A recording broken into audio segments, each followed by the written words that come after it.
Alright guys, today I want to show you so-called Albin Counter Gambit. D4, white showed that they want to have a solid position and not to allow black to play a sharp game, not to have a counterplay.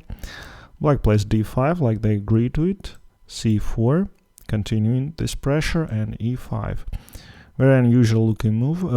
It has several purposes. First, it wins a tempo when white will capture obviously on E5. It frees bishop on F8, which can be developed with check. And the idea is not very apparent actually, but when white will take, black will play D4. Now this move is has also like several purposes. Yeah, it controls C3 square, so this knight is not that easy to develop, and secondly it's like a wedge, yeah, so it doesn't allow white a lot of development, and it somehow supports this black square strategy for black. Yeah, they can give check and again play on with this dark squares. All right, so let's say white wants to get rid of this pawn immediately. They're already one pawn up, so if they exchange everything, they will win the endgame. So they play E3. Not the best move. So white hope for something like D takes E3 and exchanging the queens. Takes, check, check, and bishop to E3, white wins. But black has a very nice move, bishop to B4, check developing, and already they have a threat. So bishop to D2, attacking the bishop and hoping for further exchanges, but black takes on E3. Now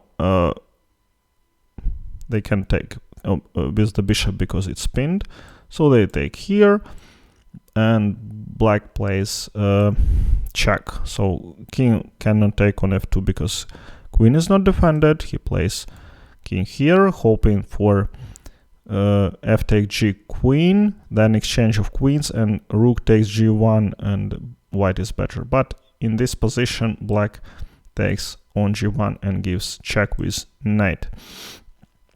Rook takes G1 is cannot be played because of the bishop to G4 check, winning the queen. So they play here, and black wins with queen F4, following with this move, winning the rook on H1. All right, so this is called a Lasker Trap.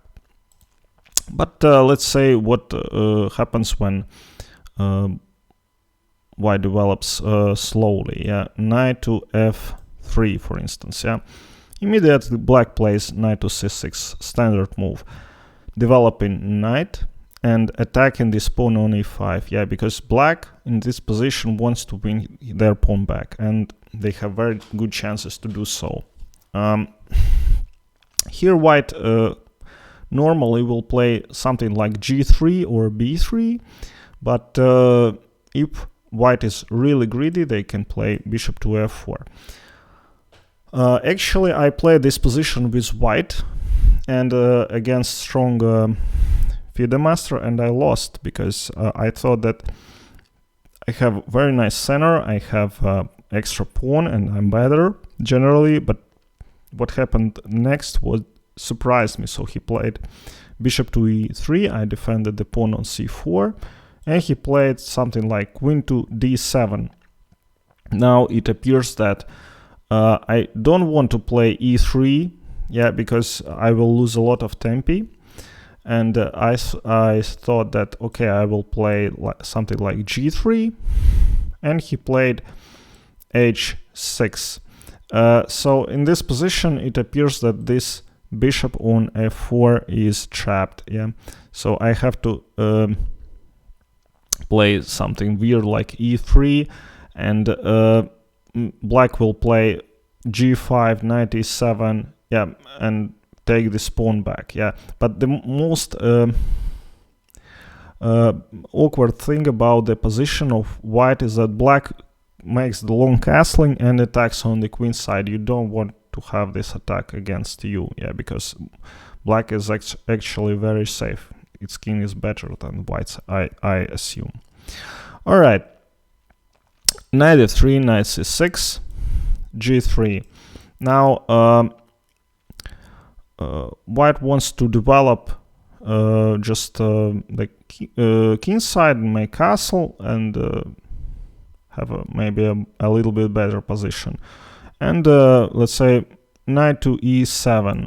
Yeah, very standard maneuvers. Knight to g7, knight to e7, knight to g6. You have to remember it because black spends time for 2 knight moves, but this g6 knight, so he wants to win his pawn back, obviously.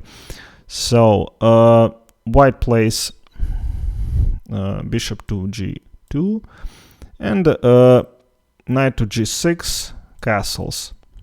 Now it appears that black can take, and this position is absolutely equal. White has nothing, even though he played all the very logical moves, but black won his pawn back, and even though he hasn't castled yet, white doesn't have anything in this position. Black simply finishes development, plays bishop to e7, castles, and he is better. All right, let's say after knight f3, knight c6, white plays b3. Now this move serves a purpose that bishop to b4, to b2, I'm sorry, will develop its bishop. It has nice square and it will attack this pawn on b4. So here black plays bishop to b4 check. Now black has developed bishop with check.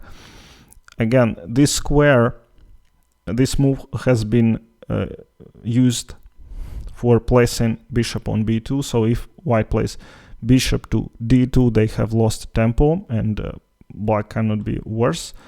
Let's say you play here, and already black can be better with knight to c3 attacking this rook. Yeah, so very important that not to forget that black has to develop its bishop. So let's say white plays to d2 and a5. Yeah, this position is equal, absolutely equal. Even though black is pawn down, he has up in development, and he will soon be able to win this pawn on e5. All right, so you have to remember this position, and that if white plays slowly g3, bishop to g2, then black plays bishop to knight to c6, knight to e7, knight to g6, and this pawn on e5 is falling.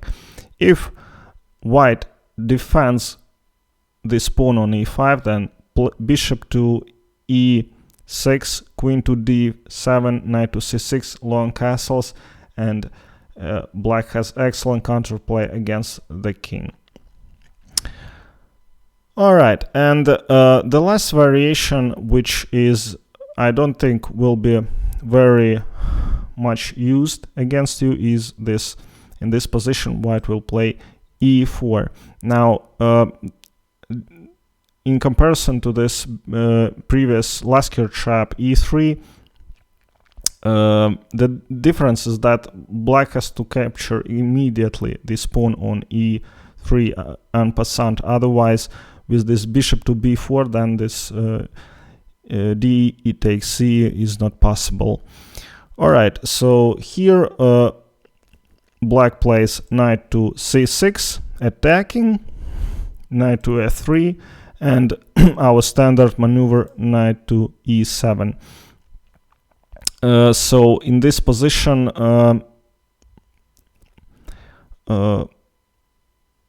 white can develop its bishop to e2, but again, if white plays slowly, something like bishop to f4, here, bishop to g4. Now again, we see that black is already on this pawn on e5, and it's hard for white to defend it. If black wins this pawn, then black cannot be worse. All right, thank you very much for watching, and see you next time.